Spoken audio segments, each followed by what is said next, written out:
ये मैं कैसे कह सकता हूँ? ये असत्य है, छल है आचार्य। युद्ध में शत्रु के साथ बल का प्रयोग करना है या छल का, ये उस शत्रु पर निर्भर करता है। वो शत्रु किस प्रकार का है उस पर निर्भर करता है। मगध का शत्रु छल पर विश्वास करता है और इसलिए हमें छल करना ही होगा। और ऐसा छल करने से शत्रु भ्रमित होकर कोई ना कोई भूल अवश्य करेगा। सारा खेल प्रत्यक्ष और परोक्ष का है। यदि युद्ध में हम शत्रु पर आक्रमण करने योग्य भी हैं, तो शत्रु को यह कभी नहीं दिखाना चाहिए कि हम सक्षम हैं, किंतु शत्रु को यह दिखाना चाहिए कि हम सक्षम नहीं हैं। और यदि युद्ध में हम आक्रमण करने योग्य नहीं हैं, तो हमें शत्रु को यह दिखाना चाहिए कि हम आक्रमण करने के लिए सक्षम हैं। हम यदि शत्रु के समीप हों, तो शत्रु को यह प्रतीत करना होता है कि हम शत्रु से दूर हैं। और यदि हम शत्रु से दूर हैं, तो हमें यह भ्रम उत्पन्न करना चाहिए कि हम शत्रु के अति समीप हैं। यही एक उपाय है वराहमिहिर तक पहुंचने का। किसी को भी क्षति पहुंचाए बिना, और हम ये जो कुछ भी कर रहे हैं मातृभूमि की रक्षा के लिए कर रहे हैं, और मातृभूमि की रक्षा सर्वोपरि है। मुझे आशीर्वाद दीजिए कि मैं आपके द्वारा सौंपे गए दायित्व को पूरा कर सकूं।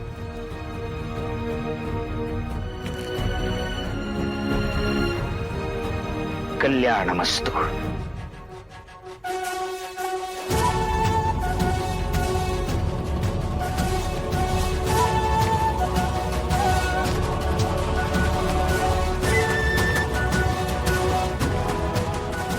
मगध का भविष्य तुम्हारे हाथों में है पुत्र।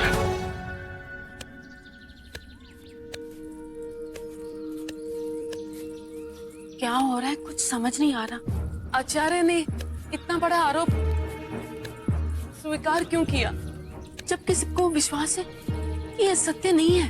फिर अपने ऊपर इस प्रकार संदेह प्रकट कराने का कारण क्या होगा? इस समय आचार्य पर बहुत कुछ आश्रित है। वो अपना दायित्व भले भांति जानते हैं। यदि उन्होंने इतना बड़ा निर्णय लिया, तो उसके पीछे जरूर कोई योजना होगी। शत्रु की चाल को निष्क्रिय करने के लिए, शत्रु को अनार्वित करने के लिए। मुझे चिंता इस बात की है कि समय पर आचार्य की निर्दोषता का प्रमाण नहीं मिला तो क्या होगा?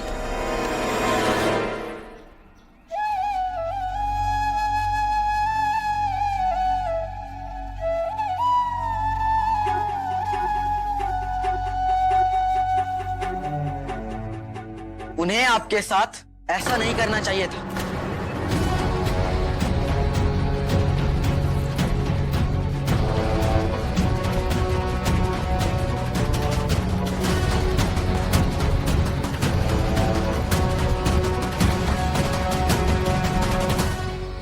मैं जानता हूं कि आपको ये सुनकर अच्छा नहीं लगेगा, तो आपके पिता के जैसा विश्वासघाती मैंने तो नहीं देखा। प्रतिशोध की अग्नि को इतना कैसे जल सकता है कि अपनी पुत्री का ध्यान न रखे? अपराध भले ही उनका, किंतु दंड आपको भी मिलेगा ही मिलेगा। और इस बार मैं भी आपको नहीं बचा पाऊंगा। मेरे पिता ने समर्पण तो कर दिया है। केवल दिखावा था वो, क्योंकि उन्होंने अभी तक असत्य का साथ नहीं छोड़ा। असत्य? हाँ, असत्य। आचार्य चाणक्य पे आरोप लगाना कि वो भी इस षड्यंत्र में सम्मिलित है, इससे बड़ा सत्य और क्या हो सकता है? और ये मैं इसलिए नहीं कह रहा हूं कि आचार्य ने मगध को अपने जीवन के इतने वर्ष समर्पित किए, बल्कि इसलिए कह रहा हूं क्योंकि मैं जानता हूं कि वो निर्दोष है। मैंने स्वयं उन्हें लक्षागृह से ढूंढ निकाला था। बंदी बना लिए गए थे वो अपहरण के पश्चात। और यह अपहरण कोई दिखावा नहीं था, क्योंकि जिस दशा में वो पाए गए थे, प्राण निकलने वाले थे उनके प्राण। मैं जानता हूं कि ये बात मैं पहले कहता तो किसी को विश्वास नहीं होता, पर अब होगा, क्योंकि आचार्य आक्रामक को ऐसा व्यक्ति मिल गया है जो इस षड्यंत्र के मुख्य अपराधियों के बारे में सब कुछ बता देगा, और उस व्यक्ति का नाम है वराहमिर। और शीघ्र ही इसे सम्राट के समक्ष प्रस्तुत किया जाएगा। वराहमिर के सत्य बोलते ही आपके पिता का असत्य पकड़ा जाएगा, और फिर तो आपका जीवन इतना दूभर होने वाला है यहाँ कि आप मृत्यु की कामना करने लगेंगे, और इसके उत्तरदायी आपके पिता होंगे। आपके पिता जो किसी और के कहने पे चल के अपनी पुत्री का जीवन नष्ट कर रहे हैं।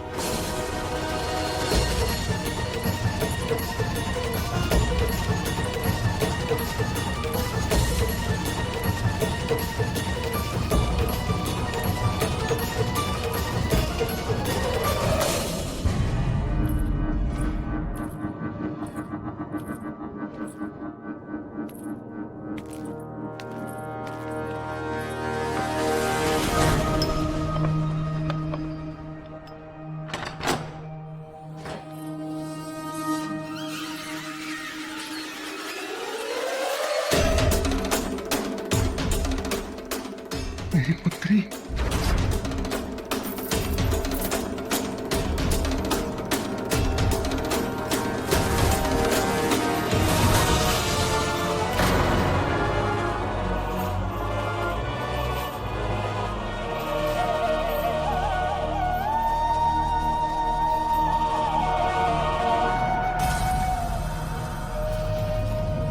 अहंकारा, मेरी पुत्री, यदि सम्राट बिंदुसार ने मेरी अंतिम इच्छा मुझे पूछ ली होती तो मैं उनसे कहता कि बस एक बार मुझे मेरी पुत्री से मिला दो। पुत्री, तुझे देखने के लिए मेरी आंखें तरस गई थी। मैंने सुना था जब मृत्यु का समय समीप हो अब मनुष्य और पाप ना करके सत्य के मार्ग पर चलने लगता है, किंतु आप तो अब भी असत्य का साथ दे रहे, उसका हाथ थामे हुए। असत्य? कौन सा असत्य? सोचिए, आपने कितने झूठ कहे हैं कि आपको ज्ञात ही नहीं है कि मैं किस सत्य के बारे में बात कर रही हूँ। पुत्री, ये सब मैंने केवल तुम्हारी सुरक्षा निश्चित। मेरी सुरक्षा? यदि आपको मेरी इतनी सी भी चिंता होती तो आप ये सब नहीं करते। आपने जो भी किया अपने हेम को शांत करने के लिए किया, अपने को शक्तिशाली सिद्ध करने के लिए किया, अपनी सत्ता स्थापित करने के लिए किया, और आचार्य चाणक्य पर झूठा आरोप लगाकर आपने मेरी सुरक्षा नहीं, मेरी मृत्यु सुनिश्चित कर दी है।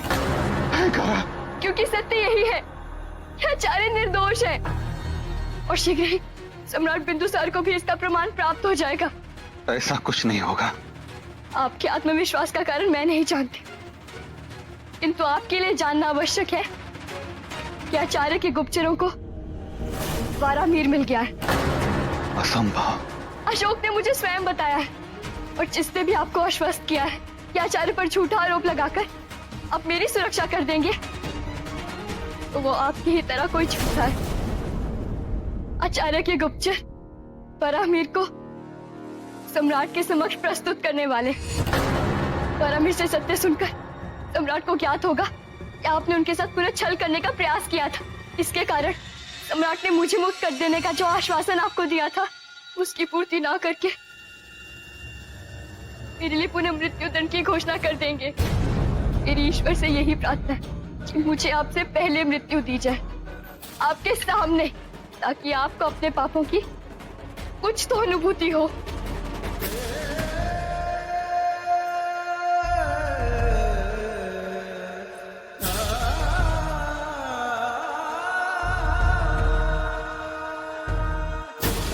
तब तो मुझे सुनिश्चित करना होगा कि वरामीर सम्राट तक ना पहुंचे।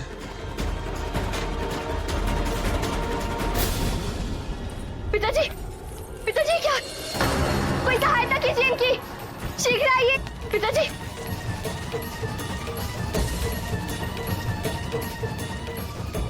मैं वैद्यराज को लेकर आता हूं।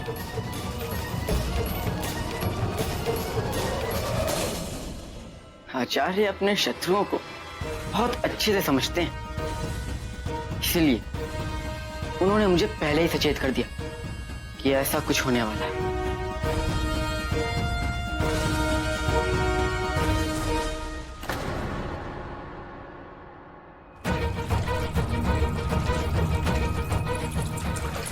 ये आप क्यों करिए रानी नूर? मत करिए।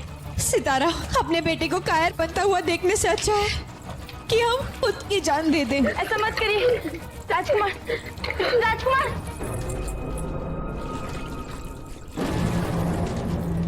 राजकुमार, ये देखिए आपकी माता क्या कर रही है। माँ, रानी नूर। नहीं सितारा, आज हमें हमारे पुत्र श्यामा के अलावा कोई नहीं बचाएगा।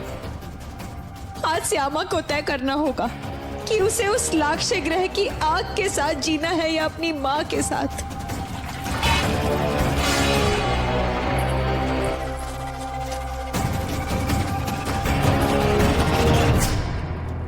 माँ ऐसा मत करिए माँ, सिर्फ परीक्षा मत लीजिए मेरी। परीक्षा का दिन है श्यामा, आज तुम्हारी परीक्षा का ही दिन है। अगर तुम अपनी माँ के लिए अपने भय का परित्याग नहीं कर सके तो अपनी मातृभूमि की रक्षा कैसे करोगे? आगे बढ़ो श्यामक, आगे बढ़ो। इससे पहले कि तुम अपनी माँ को खो दो, आगे बढ़ो और हमें बचाओ, हमें बचाओ श्यामक। नूर, नूर ये क्या कर रही हो तुम?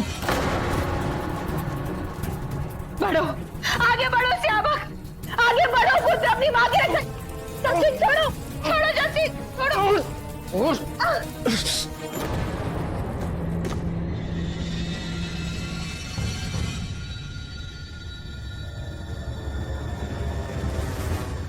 श्यामक, श्यामक, राजवैद्य को बुलाओ। जी। श्यामक,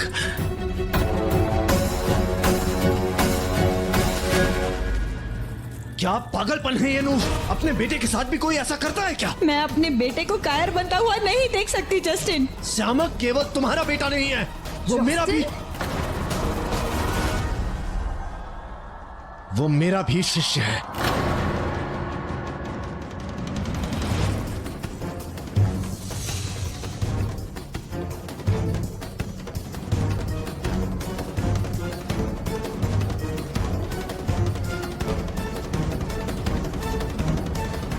साहस किसी को थोपा नहीं जा सकता है रानी नूर, वो तो रक्त में होता है।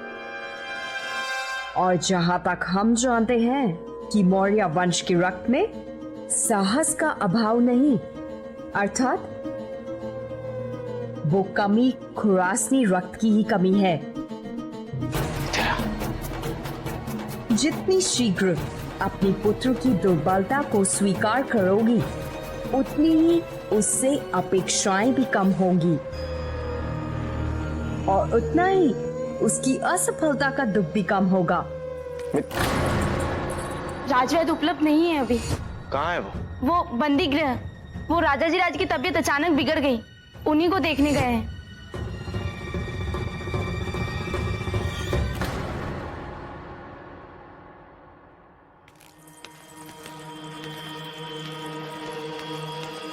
नाना जी, आप जानते हैं राजा जी राज की तबीयत अचानक खराब हो गई है। कुछ सैनिकों को देखा था मैंने, वैद्य को बुलाने जा रहे थे, उन्हीं से पता चला। राजा जी राज अस्वस्थ होने का नाटक करके हमें कोई संदेश तो नहीं दे रहा है।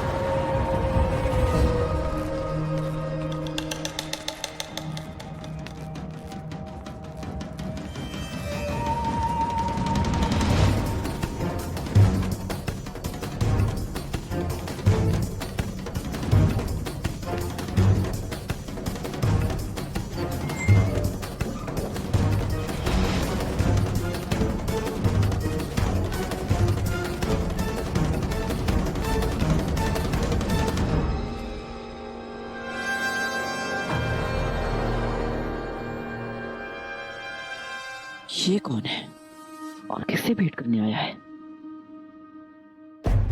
आप सभी लोगों ने अपने साथ साथ मुझे भी फंसा दिया है। जब मैं वहां पहुंचा तो देखा राजा जी राज केवल ढोंग कर रहे थे ताकि मेरे द्वारा आप लोगों तक एक संदेश पहुंचा सके। मुझे धमकी दी राजा जी राज ने कि अगर मैंने उनकी सहायता नहीं किया तो वो सम्राट से कह देंगे कि षड्यंत्र में मेरी भी अहम भूमिका है। लड्डुओं में शारीरिक एवं मानसिक अचेतना उत्पन्न कराने वाले पदार्थ मैंने ही उपलब्ध कराया था। ठीक है, संदेश यहाँ लाओ। यहाँ हो क्या रहा है? कुछ समझ नहीं आ रहा। वरामीर चाणक्य के निशाने पर है।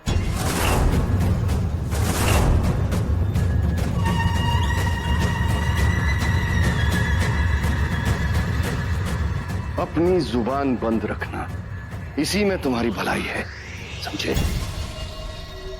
अब वरामीर कहाँ है? उसे आज ही यहाँ से बाहर भेजा जाएगा। पहले हमने सोचा था उसे जीवित रहने देंगे, किंतु अब उसका जीवन हमारी मृत्यु का निमित्त नहीं बन सकता है।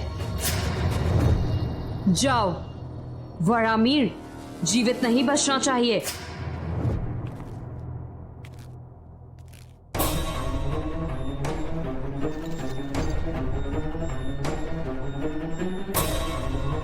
संभव है कि इसको व्रामीर की हत्या करने का आदेश दिया गया होगा, और यदि ये सच है तो इसका पीछा करते करते मैं व्रामीर तक पहुंच सकता हूं।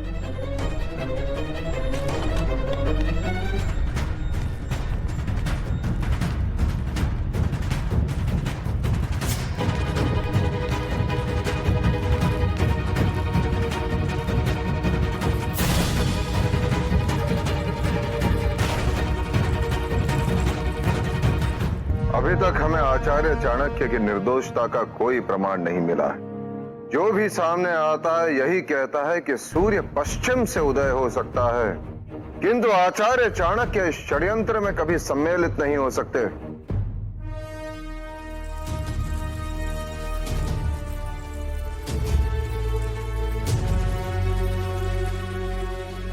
भावुकता न्याय का आधार नहीं बन सकती पुत्र। विश्वासघात का अर्थ है जिस पे विश्वास करो वही घात करे। सत्य कह रही हैं आप। मेरे लिए मगध से अधिक महत्वपूर्ण कुछ नहीं है। हाँ, भावुकता न्याय का आधार नहीं बन सकती, किंतु शीघ्रता में अन्याय हो ये मैं नहीं चाहता। किंतु इतनी देर भी ना कर देना कि अभियुक्तों को अपने बचाव का मार्ग ढूंढने का समय मिल जाए, अन्यथा इस विलंब का मूल्य उसी मगध को चुकाना पड़ जाएगा जिसे तुम सुरक्षित करना चाहते हो। तो हमें क्या करना चाहिए? जब सब कुछ इतना स्पष्ट है कि आचार्य चाणक्य ही अपराधी है, फिर उसे स्वीकार करके निर्णय लेने में अनिश्चितता नहीं होना चाहिए। माँ, यह आवश्यक नहीं है, जो प्रत्यक्ष है वही सत्य है।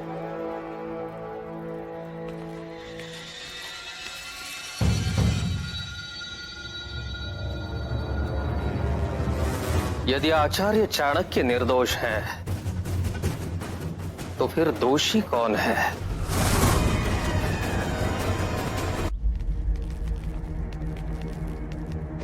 राजमाता हेलेना ने भेजा है। जो सामान वो बाहर भिजवाना चाहती थी वो वापस लाने के लिए। वैसे तो सबकी सहायता करना मेरा स्वभाव है, आपकी सहायता भी करना चाहता हूँ, लेकिन क्या है ना कि हूं तो व्यापारी, और व्यापारी व्यापार नहीं करेगा तो क्या करेगा? सामान भेजने का मूल्य था, सामान वापस लौटाने का भी मूल्य है।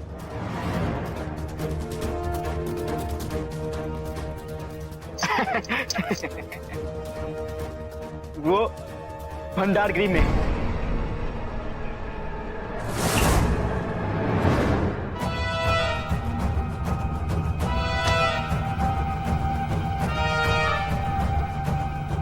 आइए।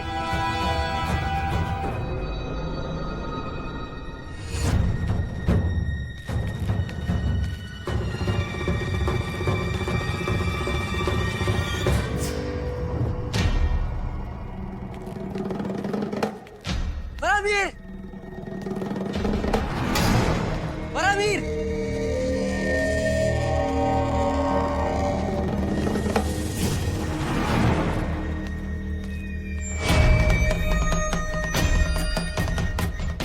परमवीर!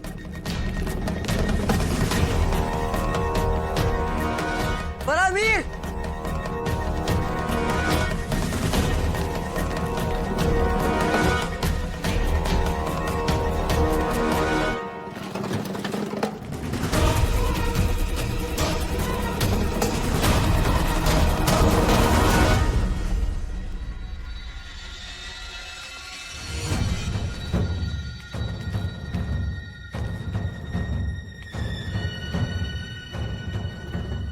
छुपने की आवश्यकता नहीं है, मैं तुम्हें देख चुका हूं। कौन हो तुम?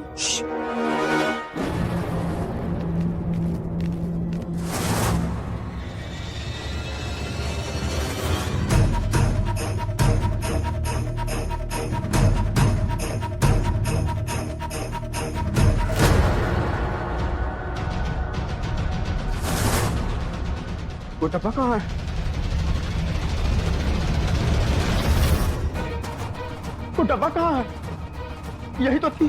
कहाँ है वो? अभी थोड़ी देर पहले यही रखा था।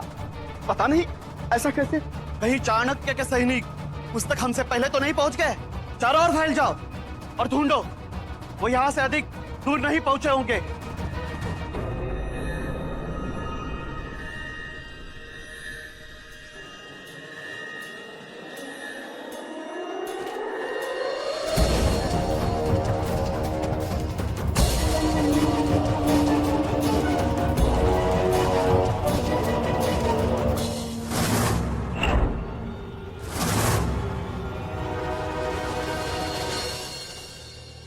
इस डब्बे को यहाँ से ले जाना असंभव है। जब गुरु का आदेश भी हो और आशीर्वाद भी, तो शिष्य हर असंभव को संभव बना लेता है। अति उत्तम।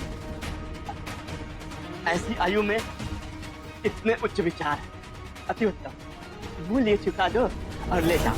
मूल्य चुकाने के लिए केवल मेरे पास मेरे प्राण हैं। यदि ऐसा है तो चलो एक काम कर, तुम मेरे एक दास को मल्ल युद्ध में पराजित कर दो और ये डब्बा ले जाओ। मुझे स्वीकार है।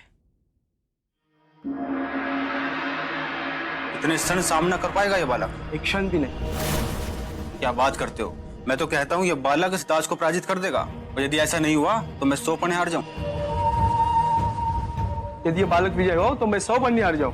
कौन है जिसे पराजित करना इतनी बड़ी बात है इनके लिए?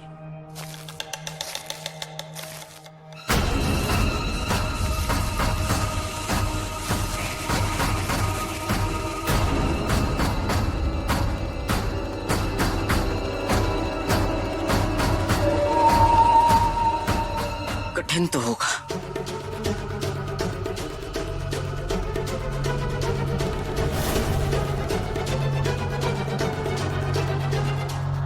मुझे युद्ध आरंभ करने से पहले थोड़े व्यायाम की आवश्यकता पड़ेगी।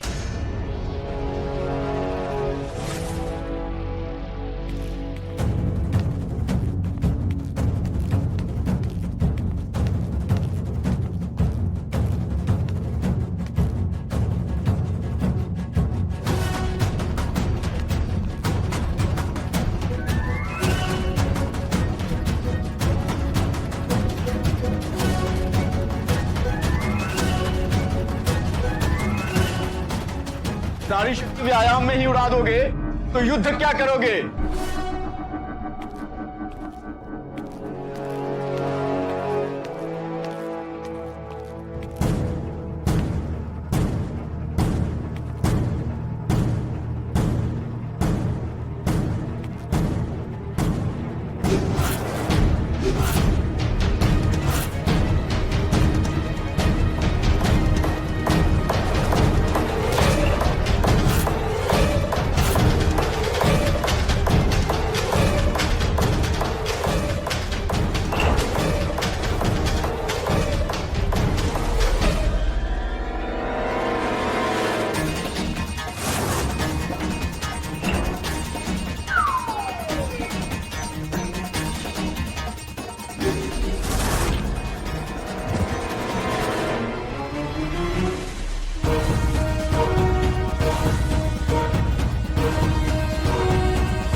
नाम तो बता दो अपना। अशोक। तुम साधारण बालक नहीं हो, ले जाओ अपना पुरस्कार।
नेत्र बंद कर लेने से नियति परिवर्तित नहीं होती आचार्य।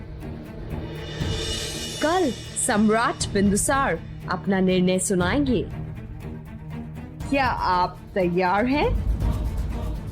कि आपने कल्पना भी नहीं की परिस्थितियां ऐसे परिवर्तित हो जाएंगी।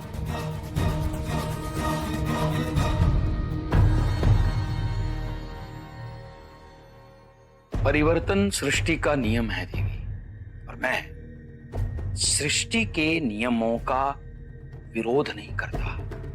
मैं मेरी शक्ति का उपयोग पुराने को रोकने के लिए नहीं, किंतु नए का निर्माण करने के लिए करता हूं। हम दोनों यही जानते हैं कि आपके पास अपनी निर्दोषता का कोई प्रमाण नहीं है।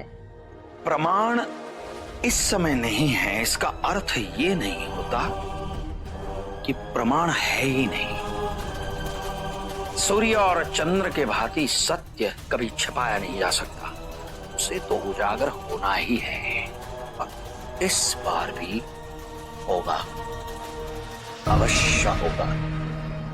और हम आपको आश्वस्त करते हैं कि ऐसा इस बार नहीं होगा, भले ही उसके लिए हमें ग्रह नक्षत्रों की दिशा पलटनी पड़ जाए।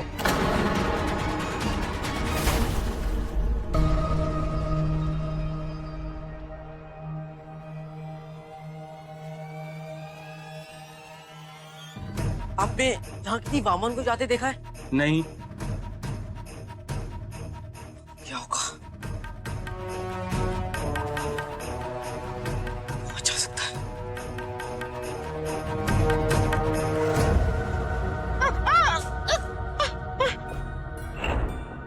मुझे जाने दो, मुझे छोड़ दो। मुझे मारकर क्या मिलेगा तुम लोगों को?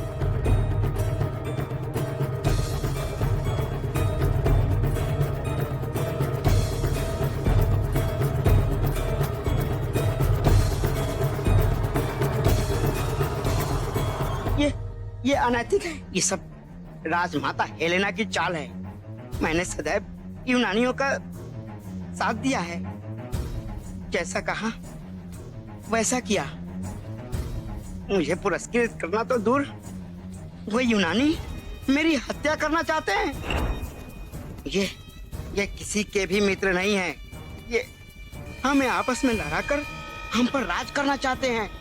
देख लेना तुम लोग, जो कुछ भी आज मेरे साथ हो रहा है सब तुम सबके साथ भी होगा। मुझे जाने दो मित्र। मेरी हत्या करके किसी को कोई लाभ नहीं, और ना ही मेरे जीवित रहने से किसी को नुकसान। सम्राट, यदि आचार्य चाणक्य कल तक अपनी निर्दोषता सिद्ध करने के लिए कोई प्रमाण एकत्रित नहीं कर पाए तो क्या होगा? एक और राजा जी राज की गवाही,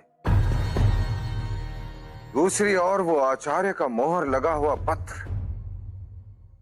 और तीसरी ओर आचार्य स्वयं अपने अपराध को स्वीकार कर लेते हैं। यदि आचार्य की निर्दोषता का प्रमाण नहीं मिलता तो न चाहते हुए भी मुझे आचार्य को राजद्रोही घोषित करना होगा, उन्हें दंड देना होगा।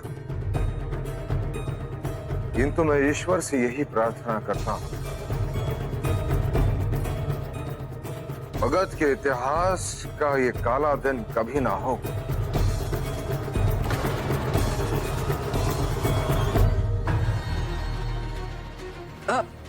सुनिए, आपने किसी वामन को देखा यहाँ से जाते? नहीं, मैंने तो नहीं देखा। अच्छा, 5-6 लोग किसी को ढूंढते हुए जा रहे थे, उन्हें देखा क्या? हाँ, इधर। धन्यवाद। मुझे मत मारो, मुझे मत मारो, मुझे मत मारो।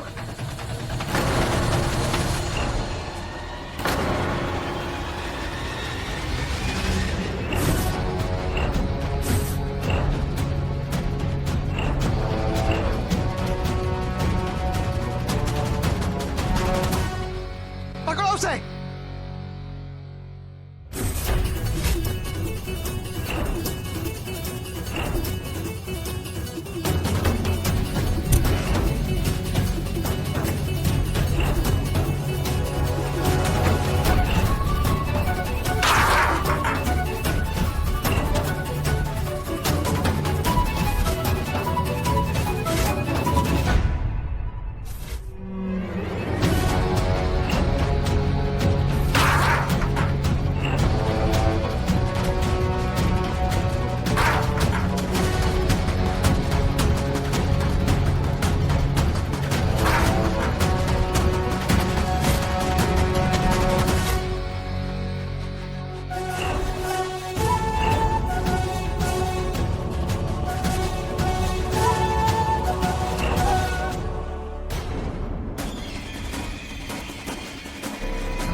वरहमीर को मुक्त करा के लौटेगा तो राजभवन ही, वही घेर लेंगे दोनों को।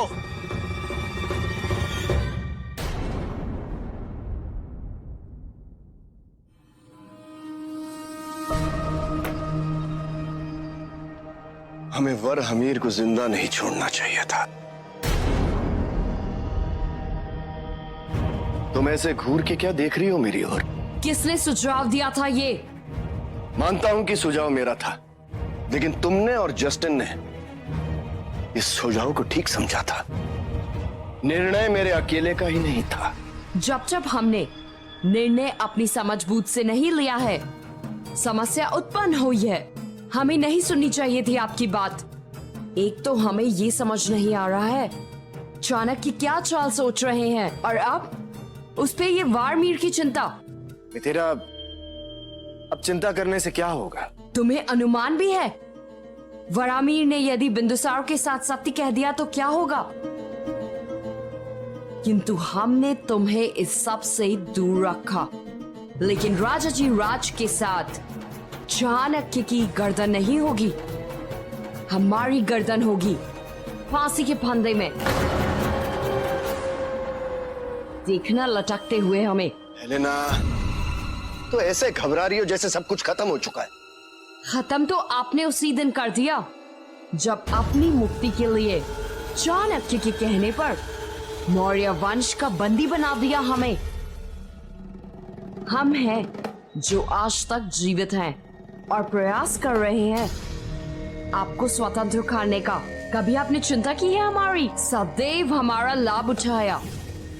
यदि आज आप हमारा साथ दे रहे हैं तो केवल अपनी पराजय का प्रतिशोध लेने का, अपनी पुत्री की दुखों का नहीं।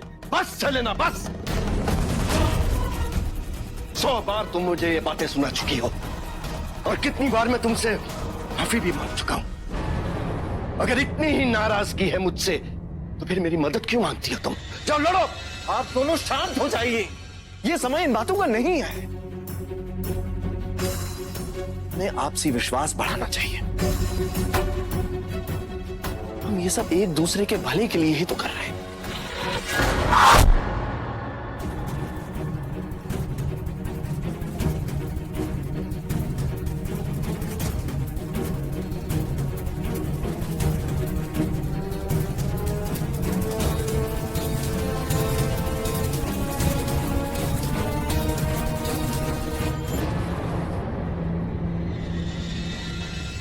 वरामीर भाग गया। नहीं, ये ठीक नहीं हुआ है, ठीक नहीं हुआ ये। भाग तो गया, किंतु सभा तक नहीं पहुंचना चाहिए। चारों ओर हमारे गुप्तचरों और सैनिकों का जाल बिछा दो। यदि कोई भी राजभवन में अनधिकृत रूप से प्रवेश करता पाया जाए तो उसे मार दो। किंतु ये करना उचित नहीं होगा। चुप, बिल्कुल चुप कायर। स्वयं कुछ करने का साहस नहीं, उचित अनुचित का भेद सिखाने चला हमें। केवल वारामीर को मारना पर्याप्त नहीं होगा, क्योंकि चाणक्य उसकी मृत्यु का लाभ उठा सकता है और ये हम होने नहीं देंगे। इसलिए सबसे अच्छा है कि चाणक्य को भी मार दिया जाए। क्या? हाँ, चाणक्य को मारना होगा और हम उसे आज मारेंगे।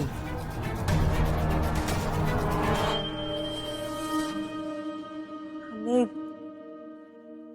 आज से पहले सम्राट को कभी इतना उद्विग्न नहीं देखा था। यदि आचार्य चाणक्य दोषी पाए गए तो सम्राट कभी किसी पर विश्वास नहीं कर पाएंगे दोबारा। राम जितनी शीघ्र टूट जाए उतना ही अच्छा है। मुझे तो चाणक्य की वास्तविकता उसी दिन ज्ञात हो गई थी जिस दिन उन्होंने सुशीम को युवराज बनने नहीं दिया। और हास्यास्पद तो ये था कि उन्होंने सुशीम के स्थान पर श्यामक जैसे दुर्बल बालक को सिंहासन के योग्य समझा। महारानी चारुमित्रा, हमारे पुत्र श्यामक को आप इस वार्तालाप से बाहर ही रखें। क्यों? श्यामक दुर्बल नहीं है। लाक्षागृह से जीवित बाहर निकलने के बाद श्यामक भयभीत हो गया था, रो भी रहा था, है ना? कौन भयभीत नहीं था, बताइए। और जहां तक रही अपने भय पर विजय प्राप्त करने की बात, तो श्यामक हमारा पुत्र है और वो अपने भय पर विजय प्राप्त जरूर करेगा। कायरता को क्षमा करना, उसे भूल जाना संभव नहीं है रानी ने। मैं पूछती, श्यामक जैसे दुर्बल, रोते हुए और कांपते हुए युवराज पर कौन क्यों और कैसे विश्वास करेगा?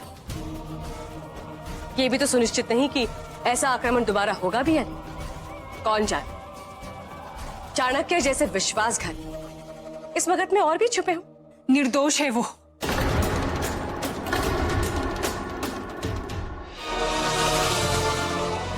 क्षमा कीजिएगा, किंतु जब भी आचार्य के विरुद्ध कुछ भी सुनती हो तो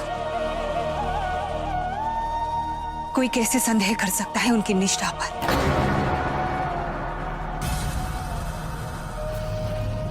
मगध का बच्चा बच्चा चाहता है। उन्होंने मगध के लिए अपना संपूर्ण जीवन समर्पित किया है। किसी राजद्रोही ने उन पर आरोप लगाया तो क्या हमारा उन पर से विश्वास उठ जाएगा? इतने वर्षों उन्होंने मगध के लिए जो कुछ भी किया, क्या उसका विस्मरण हो जाएगा? मर्यादा में रहो।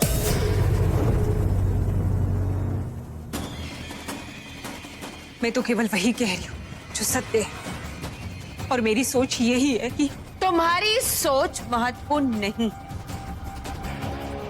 एक दासी हो तो हम रानियों के पैरों की धूल, हमारी बराबरी करने की कोशिश मत करो। ऐसा क्या अनुचित कह दिया इस दासी ने?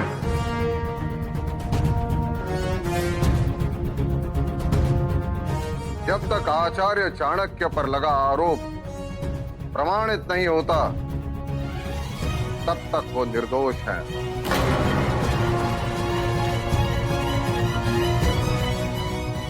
उन्हीं के कारण आज मगध एक अखंड साम्राज्य के रूप में स्थापित है। उनके प्रति सम्मान रखना, उन पर आस्था रखना मगध के प्रत्येक राजभक्त का कर्तव्य है।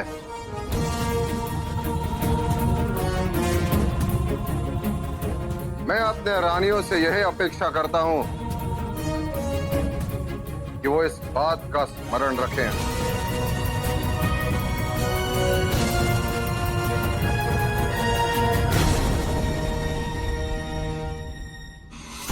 मैंने भावुक होकर सत्य तो कह दिया, किंतु कहीं इससे अशोक पर कोई संकट ना आ जाए।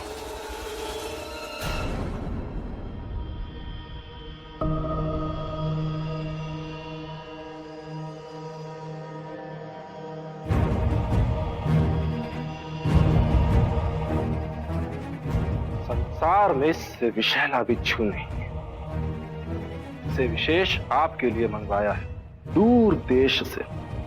इतना विशैला कि डसते ही प्राणी क्षणों में ऊपर, चार की तो स्थिति ही उत्पन्न नहीं होने देती। इसलिए इसे अत्यंत महत्वपूर्ण लोगों की हत्या करने के लिए प्रयोग किया जाता है। मृत्यु की पुष्टि हो जाने पर इससे दुगना धन देंगे तुम्हें।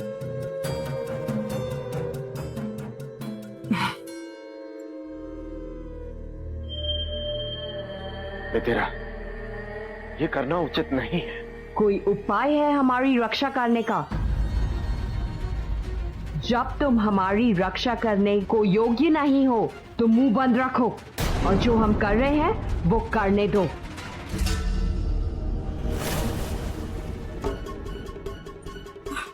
मैं कैसे कहूं, क्या कहूं, शब्द नहीं है मेरे पास तुम्हारा आभार व्यक्त करने के लिए। और फिर आज के इस संसार में कौन अपने प्राणों पे खेल के किसी और के प्राणों की रक्षा करता है, वो भी निस्वार्थ।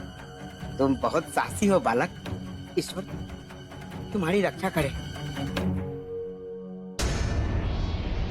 अवश्य, किंतु मूर्ख नहीं।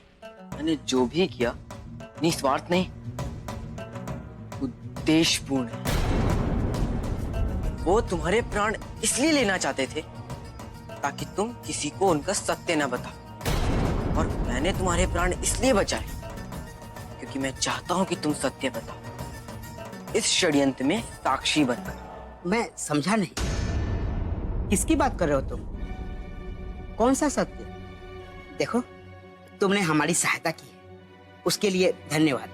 अब तुम अपने रास्ते और हम अपने रास्ते। तुम क्या सोचते हो कि वो हत्यारे तुम्हें जीवित छोड़ देंगे? तुम कहीं भी जाओ वो तुम्हें अवश्य ढूंढ निकालेंगे। अरे जो आचार्य चाणक्य मौर्य वंश को लक्ष्य बना सकते हैं, उनके लिए तुम क्या हो? और यदि तुम मेरा साथ देते हो तो मैं तुम्हें जीवन दान दिला सकता हूं। अब तुम्हें चुनना, जीवन या मृत्यु।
मुझे पूर्ण विश्वास है कि आचार्य चाणक्य अपनी निर्दोषिता सिद्ध कर देंगे।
आक्रमक को भी चाणक्य की मृत्यु का समाचार मिल गया।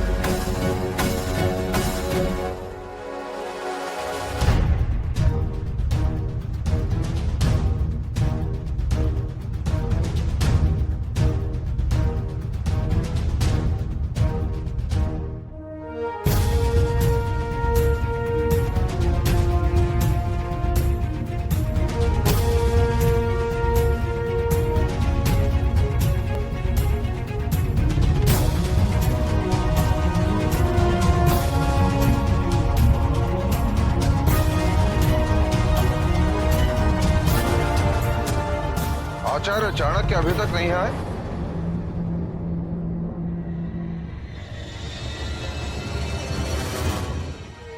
आश्चर्य की बात है ना, आचार्य चाणक्य तो समय निष्ठा को इतना महत्व देते हैं, वो स्वयं इतना विलंब कर रहे हैं, और वो भी आज।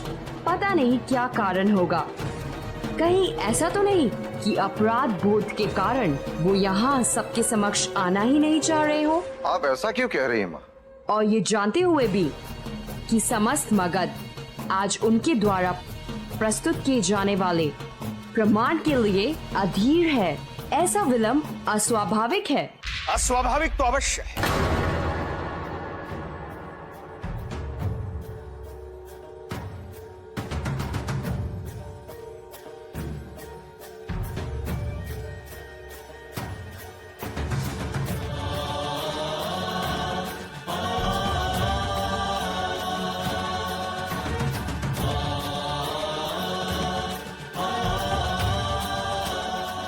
स्वाभाविक तो अवश्य है, किंतु बात जब मातृभूमि की रक्षा की और मगध के हित की हो, तो मैं चिर निद्रा से भी उठकर आ जाऊं।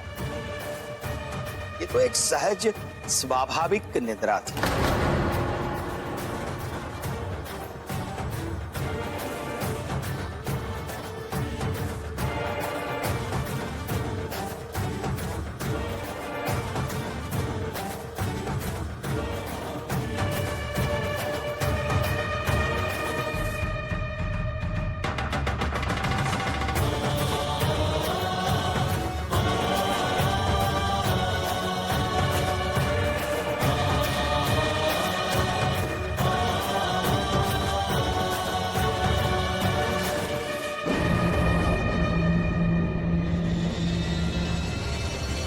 विलंब के लिए मैं आप सभी से क्षमा मांगता हूं। विलंब होने का कारण यह है कि गत रात्रि भोजन के पश्चात एक वृश्चिक ने अपने गरल का पात्र बना लिया था मुझे।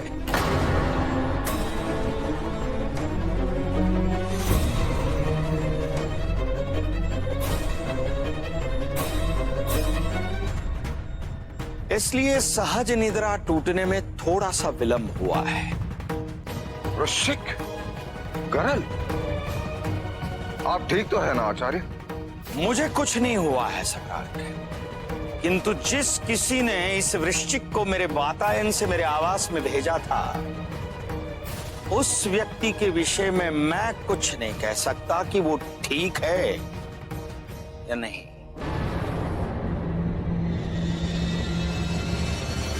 तो आप ये कह रहे हैं कि उस वृश्चिक को किसी ने आपके कक्ष में आपकी हत्या करने हेतु। आप क्या कहना चाहते हैं महामात्य खल्लटक? किसी दूर देश से इतने समुद्र पार करके एक वृश्चिक स्वयं चलकर आया मेरे आवास में विचरण करने के लिए? कोई तो है सम्राट जो मुझे विदेशी वृश्चिक का विष प्राशन कराना चाहता है।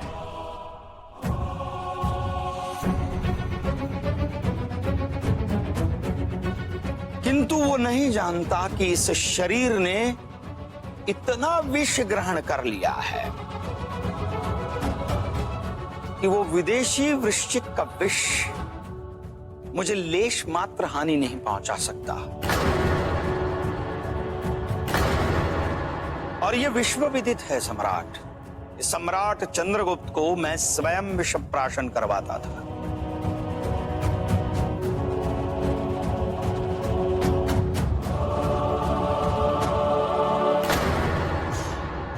और ये कोई नहीं जानता कि वो विषपान करवाने से पूर्व उस विष का प्रयोग मैं स्वयं सर्वप्रथम अपने शरीर पर करता था।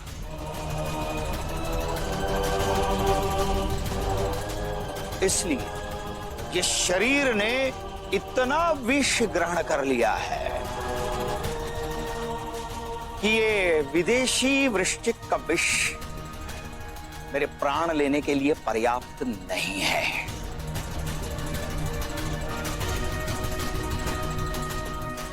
चलिए अब उस वृश्चिक को मैं पालक बनकर अवश्य पालूंगा।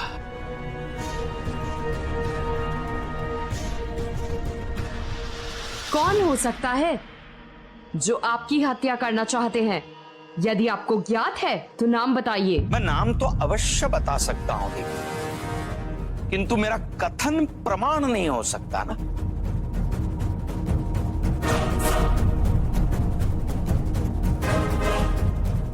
और इसलिए प्रमाण को सिद्ध करने के लिए मुझे साक्षी की आवश्यकता है। एक ऐसा साक्षी जो न केवल षड्यंत्रकारियों के नाम बताए, किंतु वो स्वयं इस महत्वपूर्ण षड्यंत्र में सम्मिलित था।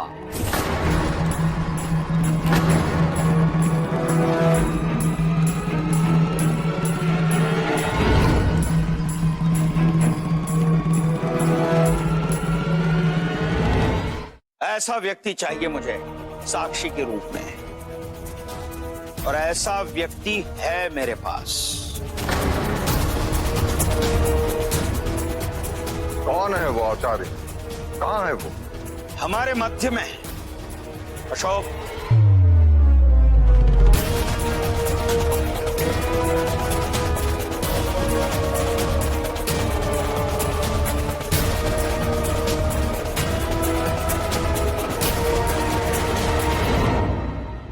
अशोक?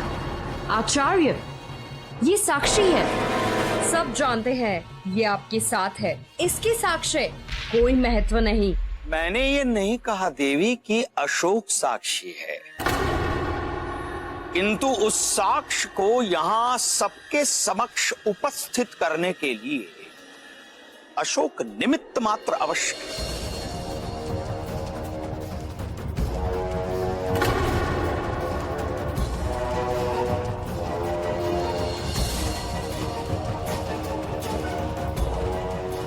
अशोक,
ये वही वामन है सम्राट, जिसने राजाधिराज के षड्यंत्र की पूर्तता के लिए भूमिगत गुप्त मार्ग का निर्माण करवाया।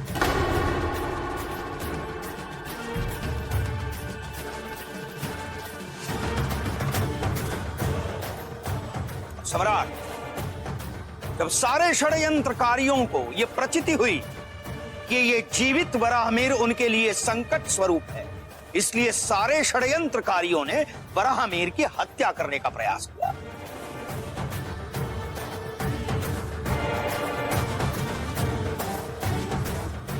और इस विश्वासघात के फलस्वरूप इस वामन ने यह निश्चय किया कि वो सारे षड्यंत्रकारियों के नाम आपके सन्मुख प्रस्तुत करेगा और सत्य उजागर करेगा।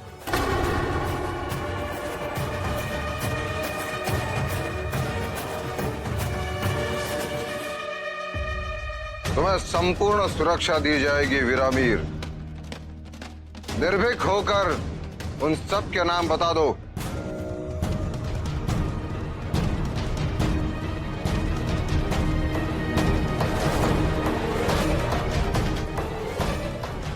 इस षड्यंत्र के पीछे राजाधिराज के साथ मगध के सबसे पुराने शत्रु यूनानी भी शामिल थे।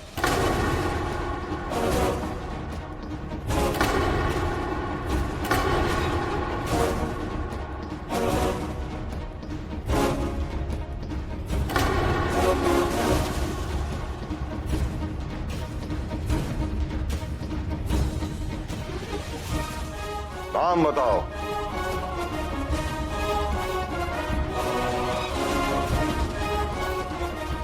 बिल्कुल चुप कायर। स्वयं कुछ करने का साहस नहीं, उचित अनुचित का भेद सिखाने चला हमें।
ऐसे विश्वासघाती व्यक्ति को मैंने इतने दिनों तक क्यों पाल कर रखा? पहले ही मार देना चाहिए था इसे।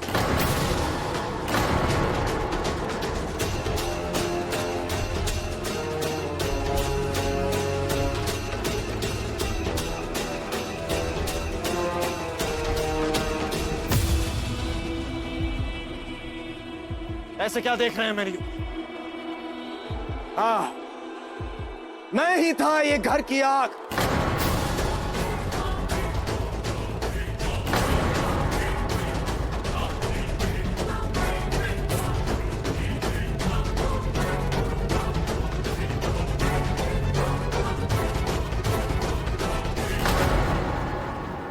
जो सबको जला देना चाहता था, जो सबकी हत्या करना चाहता था,